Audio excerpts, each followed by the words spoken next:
여러분 안녕하십니까? 7시 뉴스 전북입니다. 어제부터 전북에도 집중호우가 내리면서 크고 작은 피해가 잇따르고 있습니다. 오늘 주요 소식 시작합니다.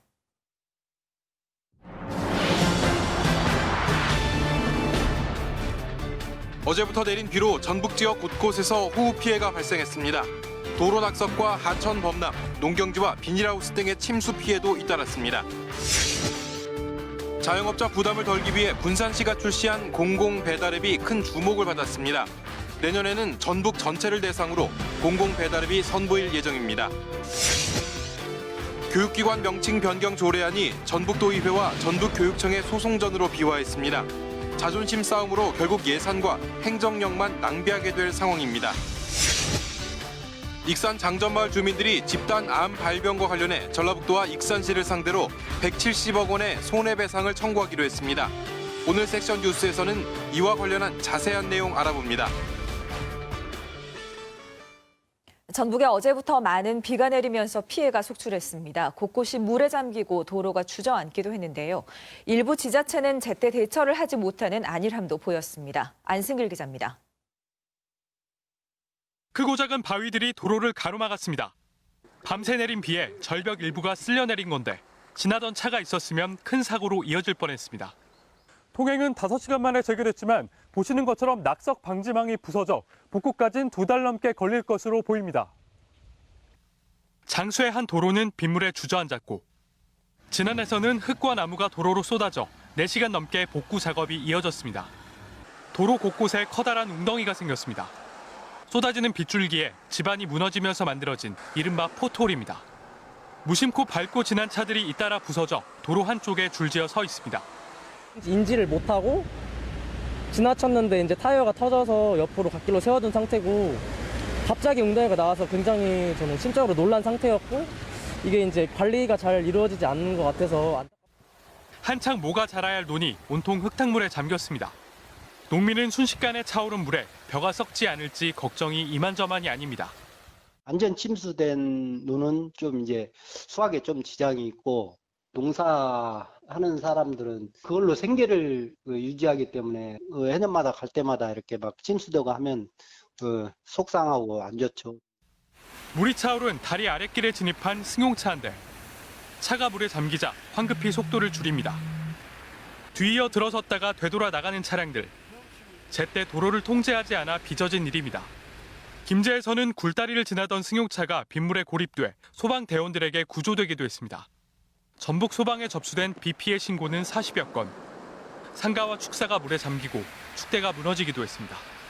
KBS 뉴스 안승길입니다. 어젯밤부터 전북에는 많은 비가 내렸습니다. 지금은 대부분 지역에서 소강 상태를 보이고 있는데요. 비는 내일 오후까지 더 내릴 전망입니다. 지반이 약해져 있는 만큼 추가 피해도 우려됩니다. 전주 삼천에 나가 있는 취재기자 연결하겠습니다. 서윤덕 기자, 지금 비 상황 어떻습니까? 네, 전북 지역에 내려진 호우경보가 오늘 오전 모두 해제되면서 비는 소강 상태에 접어들었습니다. 밤사이 100mm 넘는 비가 쏟아지면서 도심 하천 수위는 제 옆으로 보이는 다리 상판 근처까지 불어났지만 지금은 많이 낮아졌습니다. 다만 물이 완전히 빠지지 않으면서 다리 아랫길은 여전히 통제가 이어지고 있습니다. 지금까지 내린 비의 양은 부안 위도가 228mm로 가장 많고 고창 심원 196, 정읍 197.6, 전주 164.2mm 등입니다. 기상청은 내일 오후까지 5에서 20mm의 비가 더 내리겠다고 예보했습니다. 이미 많은 비로 인해 지반이 약해져 적은 비에도 산사태 등 피해가 발생할 수 있으니 유의하셔야겠습니다. 서해 모든 바다에는 풍랑주의보도 내려져 있습니다. 내일까지 최대 시속 60km의 강한 바람이 불겠습니다. 바다의 물결도 3m까지 높게 일 것으로 예상돼 해안 지역 주민들은 주의하셔야겠습니다. 내일 비가 그친 뒤 오는 주말부터 다시 비가 내릴 예정입니다. 장마전선 위치에 따라 상황이 달라질 가능성이 큰 만큼 일기예보를 자주 확인하셔야겠습니다. 지금까지 전주 삼천에서 KBS 뉴스 서윤덕입니다. 좁은 지역에 한꺼번에 많은 비가 쏟아지는 집중호우는 예측이 어렵고 순식간에 발생하는 경우가 많습니다. 특히 최근 발생 횟수가 크게 늘고 있어서 피해도 급증하고 있는 추세입니다. 집중호우의 특성과 위험성을 김희용 기자가 정리했습니다. 일반적으로 호우는 12시간 내에 80mm 이상의 비가 내리는 경우를 말합니다. 이 중에서 특히 1시간에 30mm 이상의 비가 쏟아지면 집중호우라 부릅니다. 집중호우는 정확한 예보가 어렵고 좁은 지역에 순식간에 내리기 때문에 피해가 큽니다. 집중호우를 만들어내는 비구름은 지상에서 최고 15km 높이까지 발달하고 벼락을 동반하면서 순식간에 폭우를 쏟아냅니다. 보통 1시간에 20에서 30mm의 비가 내리면 우산을 써도 비에 젖게 되고 하수구가 넘치기 시작합니다. 또 시간당 30에서 50mm의 비에는 허술한 축대가 붕괴되기 시작하고 산사태 가능성도 커집니다. 1시간에 50mm 이상이면 비가 마치 폭포줄기처럼 세차게 쏟아지면서 피해가 확대됩니다. 지난 1998년 전남 순천엔 1시간 만에 145mm, 2002년 8월 강릉엔 하루에 870.5mm의 엄청난 집중호우가 쏟아지기도 했습니다. 2000년대 들어서부터 1시간에 50mm 이상의 폭우는 1년 평균 10.2일 발생해 갈수록 증가하고 있습니다. 이 때문에 많은 비가 예상될 때는 TV나 라디오를 통해 반드시 최신 기상 정보를 확인하고 불필요한 외출을 삼가는 등의 대비가 필요합니다. KBS 뉴스 김희용입니다. 전북에 많은 비가 내리면서 오늘 남원과 무주에 산사태주의보가 내려지기도 했습니다.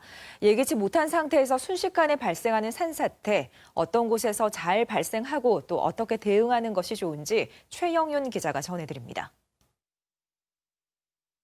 집중호우와 태풍 북상 시의 인명피해를 분석해보면 첫 번째 원인이 하천 급류, 두 번째가 산사태입니다.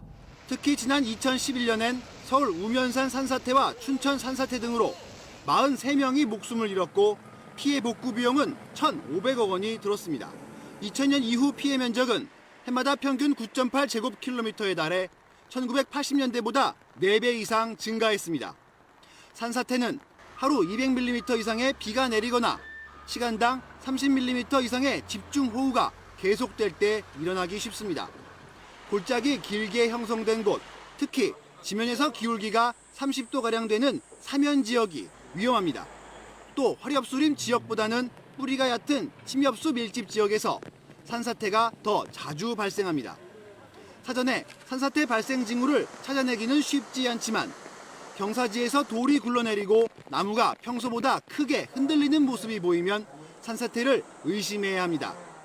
똑바로 서 있던 나무가 기울어지거나 바람이 불지 않는데도 산 울림이나 땅 울림이 들리는 것은 산사태가 이미 시작되고 있다는 신호입니다. 이 때문에 며칠 동안 비가 계속되는 가운데 갑자기 집중호우가 쏟아지는 경우 경사지 아래쪽에 사는 주민들은 산 아래 평지로 미리 대피하는 것이 가장 안전합니다. KBS 뉴스 최영윤입니다. 많은 비가 내리면서 농촌에서는 침수 등으로 인해 농작물 피해가 잇따르고 있습니다. 집중호우가 쏟아질 때 농작물 관리 요령을 조정인 기자가 알려드립니다. 가장 큰 침수 피해를 입을 수 있는 농작물 시설은 비닐하우스입니다. 안으로 토사가 흘러들어오면 그대로 농작물을 덮어버리기 때문입니다.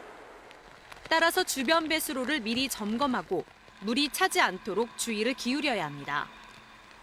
물에 잠긴 벼의 잎끝은 물 밖으로 나오게 해 숨을 쉬게 해주면 좋습니다.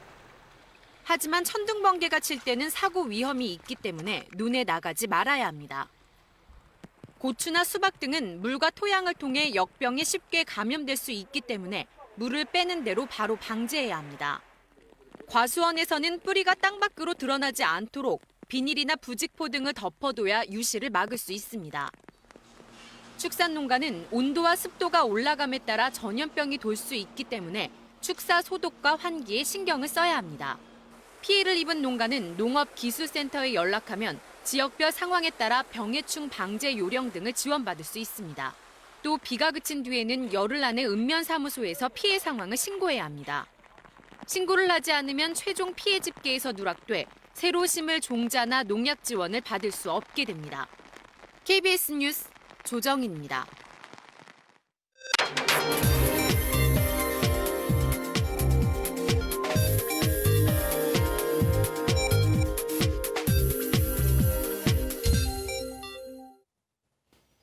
전북 지역 코로나19 누적 확진자 36명 가운데 치료를 받고 있는 확진 환자는 모두 13명으로 9명은 전북대와 원광대 병원, 군산의료원에서 미군 4명은 경기도 오산 미 공군병원에 입원해 있습니다. 전라북도 방역당국은 최근 급증하고 있는 광주 확진자 7명을 군산의료원으로 옮겨 치료를 하고 있습니다. 전북경찰은 코로나19 자가격리 조치와 집합 금지 명령을 어긴 13명을 기소 의견으로 검찰에 송치했습니다. 중국에서 입국한 A씨는 지난 4월 자가격리 기간에 거주지를 벗어나 인근 상점을 들렀고 완주군의 한 유흥주점 업주는 집합 금지 기간에 손님을 받았다가 적발됐습니다. 국내 코로나19 신규 확진자가 닷새 만에 60명대로 증가했습니다. 특히 해외 유입 확진자가 3개월여 만에 40명대로 급증했는데 정부는 해외 입국자에 대한 방역 관리를 강화한다고 밝혔습니다. 지역사회 감염은 수도권과 광주에 집중됐습니다. 김민지 기자입니다. 어제 하루 국내 신규 확진자 62명 가운데 해외 유입 사례는 43명입니다. 검역 단계에서 18명이 확인됐고 입국 후 지역사회에서 자가격리 중에 25명이 확인됐습니다. 해외 유입 사례는 꾸준히 증가해 최근 2주간 지역사회 감염보다 더 많은 비중을 차지했습니다. 정부는 해외 유입 환자의 지역사회 전파 가능성은 거의 없다는 입장이지만 방역과 의료 체계에 부담이 생길 수밖에 없습니다. 이에 정부는 오늘부터 항만을 통해 입국하는 모든 외국인 선원은 임시 생활시설에서 14일간 의무적으로 시설 격리를 하도록 했습니다. 이는 지난달 이후 선원 교대 목적의 입국자 중 확진 환자가 다수 발생하고 있음에 따른 조치입니다. 또 방역 강화 대상 국가에서 입국하는 모든 외국인은 오늘부터 입국 시 출발을 기준으로 48시간 이내에 발급된 음성 확인서도 의무적으로 제출해야 합니다. 지역사회에서는 집단 감염의 여파가 이어지고 있습니다. 오늘 12시 기준 광주 방문 판매 모임 관련 확진자는 5명 추가돼 총 140명으로 늘었습니다. 배드민턴 동호회와 교회, 휴대폰 매장 등이 주요 감염원이었습니다. 경기도 광명의 내과의원에서는 투석 치료를 받은 환자가 확진된 이후 다른 환자 2명 등 4명이 추가로 확진됐습니다. 수원에서는 한 확진자가 육아 도우미로 일했던 가정에서 4명이 추가로 확진됐습니다. 이 중 2명은 어린이집에 다니고 있어 해당 어린이집 교직원과 다른 원아들에 대한 진단검사도 진행 중입니다. 서울에서는 해외 유입 3명을 제외하곤 10명의 지역사회 감염자가 발생했습니다. 특히 관악구 음식점에서 있었던 소모임과 관련해 2명이 추가로 확진됐습니다. 해당 모임에 참석했다 확진된 사람은 지금까지 4명으로 서울시는 CCTV 확인 등을 통해 추가 접촉자를 파악하고 있습니다. KBS 뉴스 김민지입니다.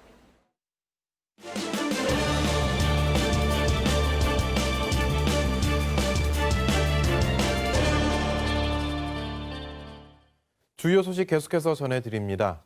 민간 배달앱 수수료 정책에 대한 자영업자들의 부담을 덜기 위해 군산시가 출시한 공공배달앱이 전국적인 주목을 받았었죠.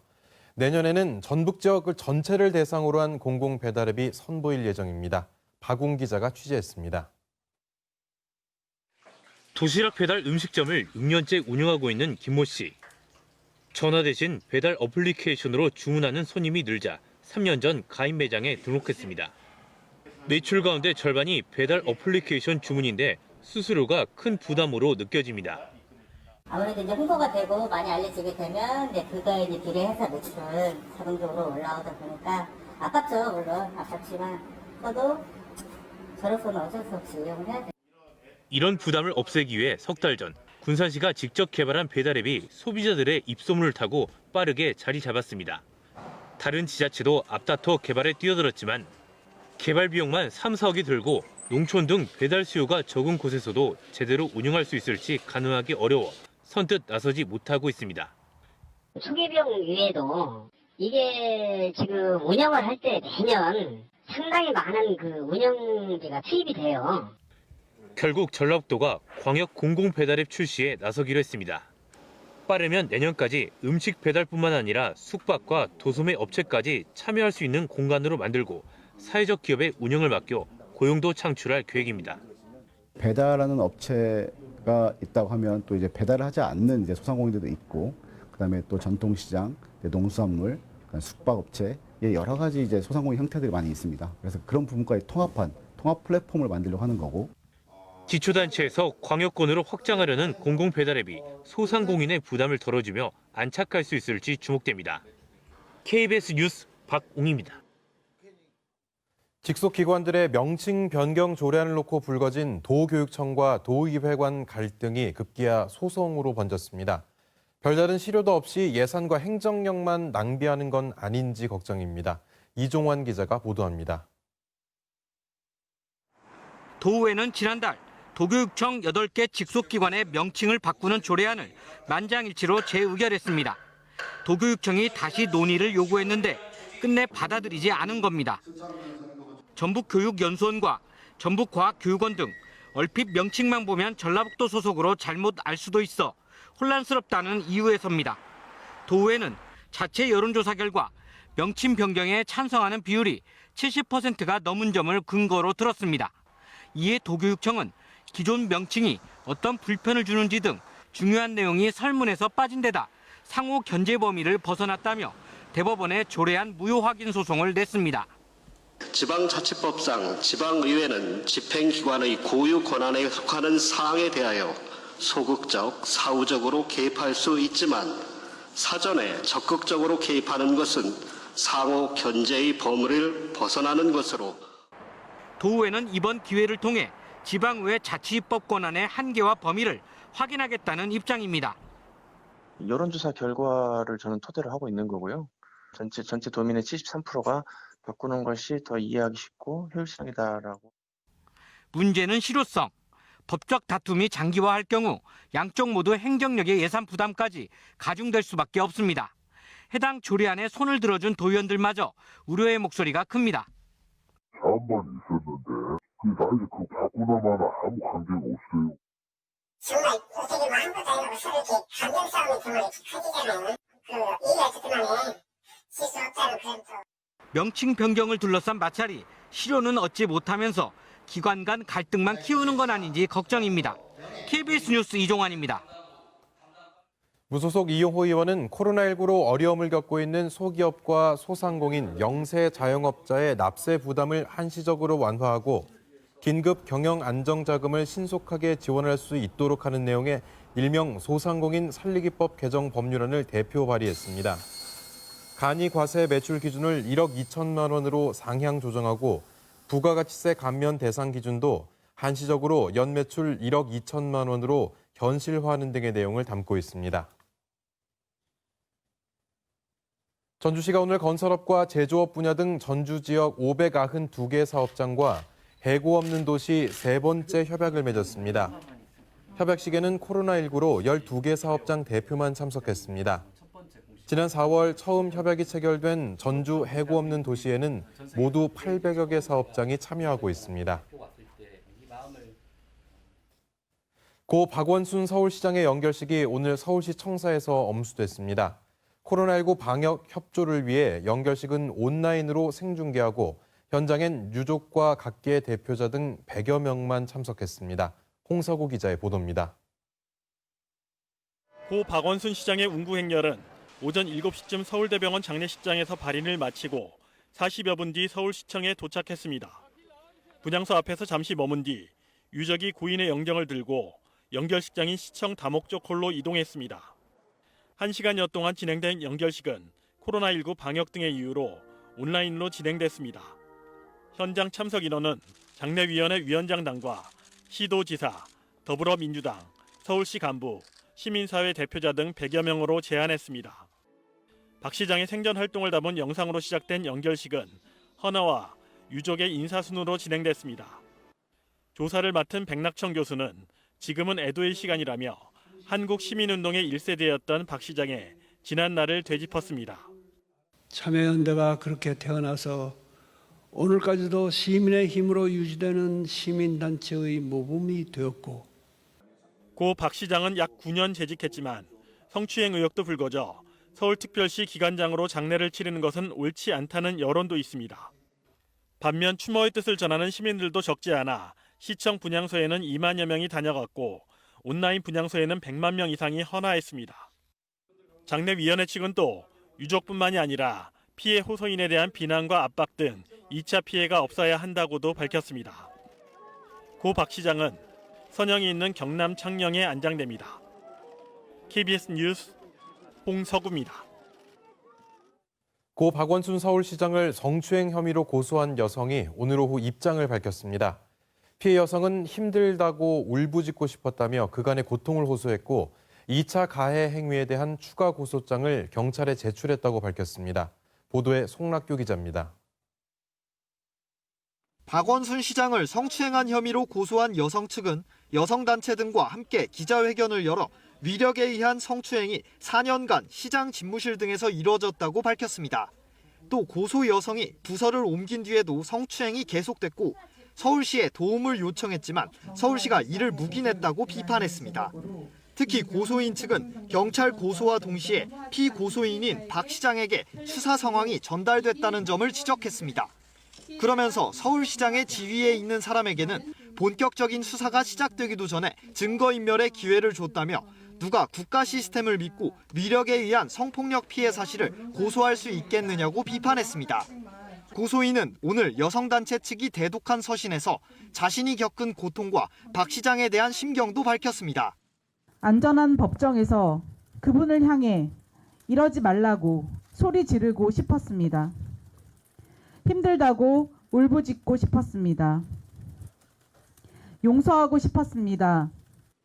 오늘 기자회견에 참여한 여성단체들은 어떠한 형태라도 성폭력에 대해 사과와 책임을 져야 한다고 강조했습니다. 또 신상털기 등 2차 가해가 계속되고 있다며 이 같은 가해 행위에 대해 경찰에 추가 고발했다고 밝혔습니다. 고소 여성은 현재 경찰에 의해 신변보호 조치를 받고 있으며 심리치료 상담도 받고 있습니다. 한편 고 박원순 시장 장례위원회 측은 유족들이 온전히 눈물의 시간을 보낼 수 있도록 여성 측에 기자회견을 제고해달라고 요청하기도 했습니다. KBS 뉴스 송락규입니다. 고 백선엽 장군의 현충원 안장에 대한 논란이 제기됐습니다. 미래통합당은 대전이 아닌 서울 현충원에 안장해야 한다고 했는데 더불어민주당과 정부는 맞대응하지 않고 대신 빈소를 찾아 조문했습니다. 송명희 기자입니다. 통합당 의원들은 고 백선엽 장군은 서울 현충원에 안장돼야 한다고 목소리를 높였습니다. 대전이 아니라 전우들이 잠든 서울 현충원이 맞다는 건데 공세의 방향은 민주당이었습니다. 민주당이 백 장군 업적에는 눈을 감고 친일은 침소봉대한다고 비판하면서 고 박원순 시장 추모와 비교하기도 했습니다. 박원순 서울시장은 대대적으로 추모하면서 구국의 전쟁 연구에 대한 홀대는 도를 넘고 있습니다. 하지만 통합당 지도부는 확대를 경계했고 별개 사항이라고 생각하기 때문에 거기에 결부시켜서 얘기하고 싶지는 않습니다. 민주당도 맞대응하지 않았습니다. 서울 현충원 장군묘역에 자리가 없고 유족도 대전 현충원 안장에 찬성하는 상황. 통합당 주장을 정치 공세로 보고 괜히 맞받아 논란을 키우지 않겠다는 생각입니다. 공식 논평 대신 민주당과 정부 주요 인사들은 빈소를 찾아 조문했습니다. 고인께서 건강하시던 시절에 대전 현충원으로 가기로 가족들 간에는 이미 사전 이야기가 돼 있었다라고 하는 말씀을 하셨고요. 정세균 국무총리는 정부는 육군장으로 고인을 대전 현충원에 잘 모실 계획이라며 기존 방침을 재확인했습니다. 노영민 비서실장과 서훈 안보실장 등도 애도를 표했습니다. 한편 재향군인회는 서울 현충원 안장을, 항일 독립선열선양단체연합은 현충원 안장 자체를 취소하라고 주장했습니다. KBS 뉴스 송명입니다. 고 최숙현 선수에게 가혹 행위를 한 혐의를 받고 있는 안모 씨에 대한 구속영장 실질 심사가 오늘 오후부터 대구지방법원에서 진행 중입니다. 구속 여부는 오늘 밤 늦게 결정될 것으로 보입니다. 김지홍 기자가 보도합니다. 마스크와 점퍼 모자로 얼굴을 가린 남성이 경찰 호송차에서 내립니다. 경주시청 철인 3종팀에서 팀닥터로 불린 45살 안모 씨입니다. 사건이 불거지고 잠적했던 안 씨는 오늘 대구지방법원 구속영장 실질심사에 출석해 처음 모습을 드러냈습니다. 안 씨는 혐의를 모두 인정한다고 말했습니다. 한마디 해주세요. 피해자들에게. 인정합니다. 성추행 혐의 인정하십니까? 서민은 다 인정하여 왜 의사라고 속였습니까? 죄송합니다. 안 씨는 고 최숙현 선수를 포함해 경주시청 철인 3종팀 선수들을 때리고 폭언하는 등 가혹행위를 한 혐의를 받고 있습니다. 해외 전지 훈련 과정 등에선 일부 선수들을 성추행한 혐의도 받고 있습니다. 또 의사나 물리치료사 면허 없이 선수들에게 치료비 명목으로 돈을 받고 불법 의료 행위를 한 혐의도 함께 받고 있습니다. 사건을 수사 중인 경북경찰청 광역수사대는 증거인멸과 도주 우려가 있다며 안 씨에 대해 어제 구속영장을 신청했습니다. 구속 여부는 오늘 밤늦게 결정될 것으로 보입니다. 경찰은 지난 10일 안 씨를 대구 주거지에서 체포한 뒤 주말 동안 고강도 수사를 벌인 한편 전 현직 선수 27명을 대상으로 추가 피해 여부도 조사하고 있습니다. KBS 뉴스 김지용입니다.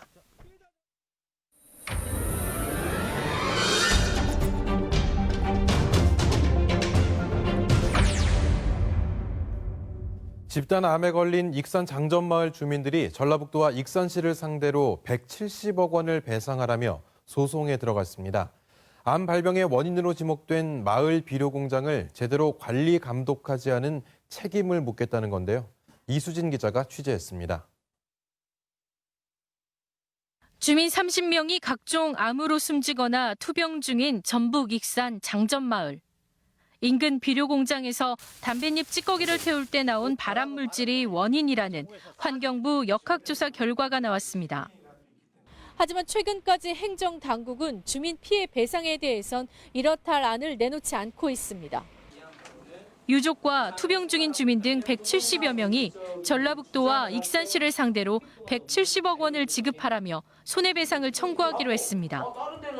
지난 2001년 들어선 비료 공장이 16년 동안 담뱃잎을 불법 건조해 발암물질을 배출하는 동안 지자체가 관리 감독에 손을 놓아 되돌릴 수 없는 피해를 줬다는 주장입니다.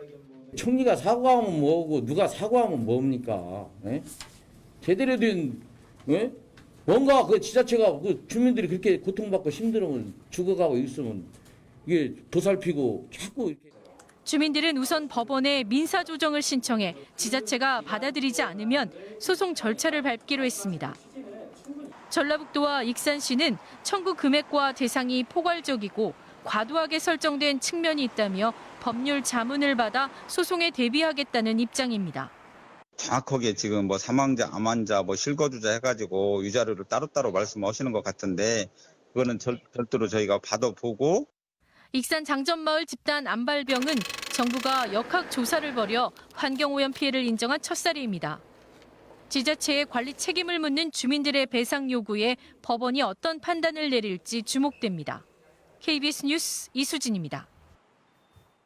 익산 장전마을 주민들의 손해배상 청구 소식 계속 이어가겠습니다. 소송을 맡은 박민수 변호사 나와 있습니다. 어서 오십시오. 예, 반갑습니다. 예, 익산 장전마을의 집단 암 발병 그동안 정말 뉴스로 계속해서 저희가 다뤄왔던 그렇죠. 사실인데요. 네. 혹시 또 모르시는 분들이 있을 수도 있으니까 한번 정리를 한번 해주시죠. 예, 북쪽에는 금강이 흐르고 그리고 금강 바로 밑에 산이 있습니다. 예. 그런데 그 산 바로 밑에 이제 장전마을이 있는데 그 산과 장전마을 사이에 2001년도에 폐기물을 재활용해서 유기질 비료를 만드는 금강농산이라는 곳이 생겼는데 예.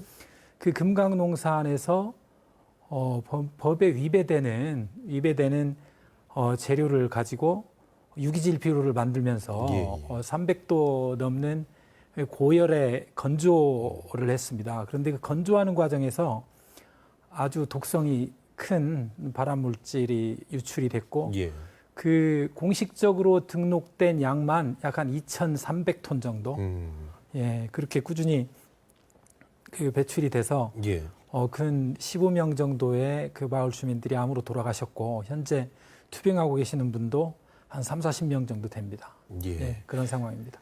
자, 그럼 이제 주민들이 이렇게 좀 집단 소송에 나선 또 이유가 있을 텐데요. 어떤 배경과 어떤 이유에서 이런 집단 소송까지 나서게 되신 것인지. 예, 그래서 2001년도에 이제 그 금강농산이 생겼고 한 1년이 되지 않아서 주민들이 악취라든지 또는 뭐 저수지 물고기가 죽는다든지 그리고 주민들이 뭐 피부병이라든지 그때는 뭐 암이 발병하지는 않았으니까요. 그래서 2002년 5월경부터 계속 익산시하고 전라북도에 그 환경 그 피해를 호소를 했습니다. 예, 그런데 그 금강농산이 결국 가동이 중단된 시기가 2017년 4월입니다.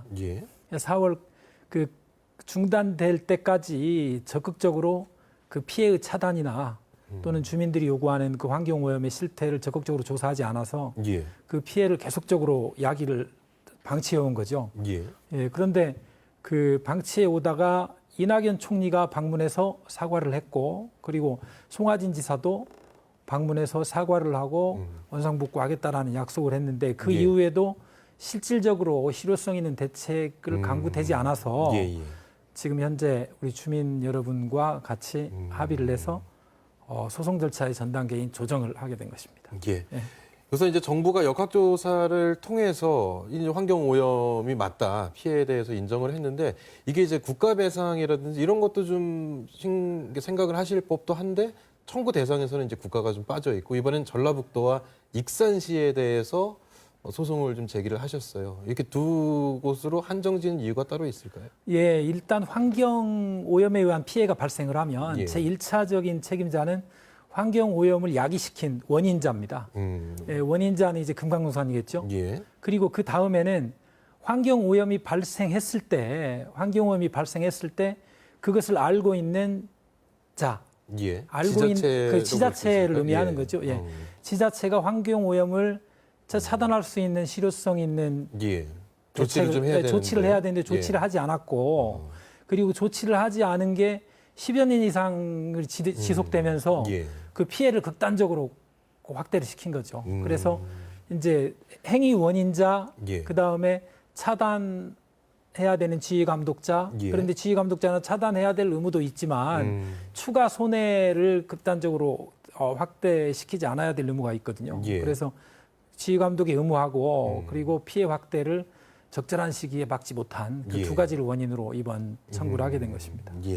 그럼 이제 관리 감독을 제대로 하지 못한 것에 대해서 우선 좀 이의를 제기를 하신 거고 손해배상 청구를 하신 건데 이제 그 공장에서 연초박을 태우지 않았습니까? 그 담배잎 찌꺼기를 공급한 회사도 뭐 개입이 되어 있을 수도 있는데 여기도 일단 빠졌어요, KTNG가. 예, KTNG와 국가를 상대로 소송 여부를 한 2년 정도 고민했습니다. 우리 민변에서 고민을 했는데 원래 이제 그 피마자 껍질이 이제 원인이 됐는데 그 피마자 껍질은 원래 그 퇴비용으로 수입이 된 겁니다. 그래서 썩혀서 퇴비로 사용하는 용도로 그래서 KTNG에서 수입을 해서 그걸 이제 썩히는 퇴비 업체 금강농산이 준 것이죠. 그런데 금강농산에서 원래 규정된 시스템으로 하지 않고 그것을 유기질 비료 재료로 사용하면서 그걸 고온에서 이제 말리다 보니까 그래서 침출수라든지 또는 그 유해가스 같은 게 많이 나오게 된 거죠. 그래서 그 부분도 저희들이 좀 고민을 했는데 항상 우리 변호사들은 소송을 하거나 조정을 시작할 때 이제 승소의 가능성을 좀 봅니다. 그래서 그 부분을 심도 있게 고민을 한 1년 반여 넘게 고민을 했는데 결국은 1차로 지휘 감독 책임하고 그다음에 피해를 더 크게 결과시킨 그 두 피고를 상대로 소송하게 됐습니다. 이번에 총 이 소송에 함께 참여해 주신 분들이 170여 분으로 알고 있는데요. 그러면 이제 이 청구 금액 이거 굉장히 큽니다. 170억 원으로 아까 리포트에 나왔던 것 같거든요. 어떻게 이게 산정이 된 겁니까?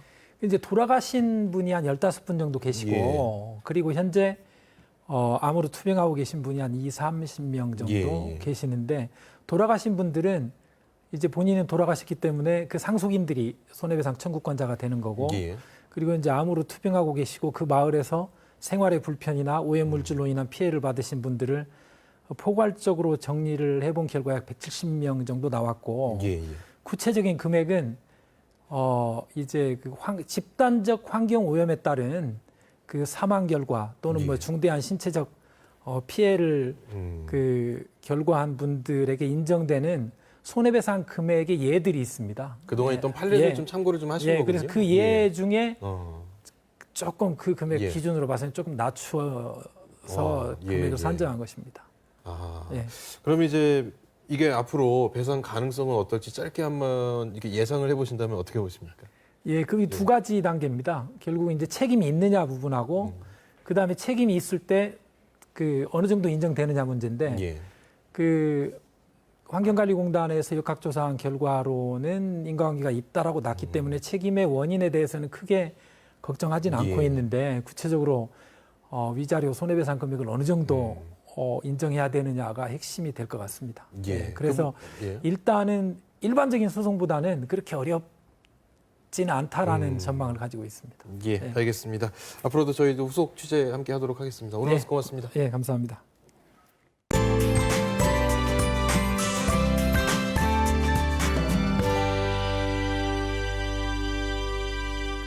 밤사이 남부지방에 폭우가 쏟아졌습니다. 강한 비구름대는 빠져나가면서 우리 지역에 내려졌던 호우특보는 모두 해제가 됐는데요. 현재 소강 상태를 보이는 곳이 있지만 내일 오후까지 5에서 20mm의 약한 비가 이어지겠습니다. 레이더 영상을 보시면 현재는 중부지방을 중심으로 비구름이 걸쳐져 있는데요. 오늘 밤사이에는 강원 영동 지방에 강한 비바람이 집중되겠습니다. 어제부터 내린 비의 양을 보면 위도에 228mm, 새만금에도 206mm의 강한 물폭탄급의 비가 쏟아졌습니다. 전주에도 164.2mm의 비가 내리면서 많은 비로 인해서 지반이 약해져 있습니다. 산사태와 저지대 침수 피해 계속해서 유의하셔야겠습니다. 아침 기온은 20도 안팎이 예상되고요. 낮 기온은 익산과 김제 24도, 군산 22도로 쌀쌀하겠습니다. 동부 내륙은 내일까지 안개가 끼는 곳이 있겠고요. 하늘은 종일 흐려서 낮 기온은 23도 이하에 머물겠습니다. 서해남부 전해상에는 풍랑주의보가 발효 중인 가운데 물결은 최고 3m까지 매우 높게 일겠습니다. 모레 밤 동부 내륙 곳곳에는 소나기가 내리는 곳이 있겠고요. 주 중반부터 30도 안팎의 더위가 나타나겠습니다. 날씨였습니다. 현재 전북 지역에는 비가 주춤하고 있습니다만 내일 오후까지 더 올 것으로 예상이 되고 있습니다. 네, 그동안 내린 비로 지반이 많이 약해져 있습니다. 빠른 피해 복구는 물론 축대나 옹벽 등 시설물 관리에 보다 신경 써야겠습니다. 내일 다시 뵙겠습니다. 감사합니다.